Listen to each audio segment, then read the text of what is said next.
Hello friends, lockdown के इस period में ऑनलाइन क्लासेस शुरू करते हैं और सबसे पहले टॉपिक लेते हैं टेंस, क्योंकि आप जानते हैं ट्रांसलेशन एंड टेंस इसके बिना इंग्लिश असंभव है, it is not possible. So tense, what is tense? First of all tense होता क्या है? Tense is a form of verb that is use to express the time relationship. यानी tense क्रिया का एक रूप है जो समय संबद्धता को व्यक्त करने के लिए प्रयोग किया जाता है। यानी समय के बारे में हमें टेंस के माध्यम से पता लगता है। टेंस कितने प्रकार के होते हैं? There are 3 types of tense in English. अंग्रेजी में टेंस 3 प्रकार के होते हैं: present tense, past tense, future tense. Present tense जिसे हम वर्तमान काल कहते हैं, पास्ट टेंस जिसे हम भूतकाल कहते हैं, फ्यूचर टेंस जिसे हम भविष्यकाल कहते हैं।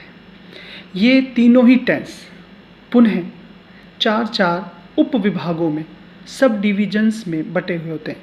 Each of these 3 tenses has 4 सब डिविजन्स। फर्स्ट इज इंडेफिनेट और सिंपल। इंडेफिनेट और सिंपल यह एक सामान्य कथन को दर्शाता है, लेकिन वह निश्चित ना हो। It shows a general statement but not definite.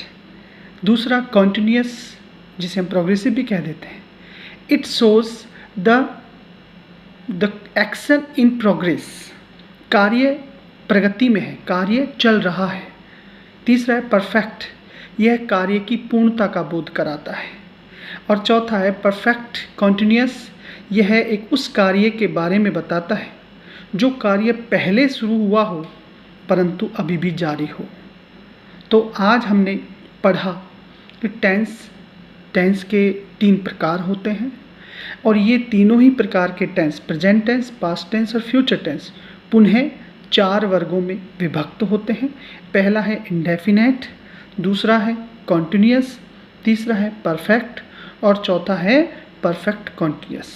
आप इन्हें नोट कीजिए, अगली क्लास में हम इनसे आगे पढ़ेंगे। Thank you very much.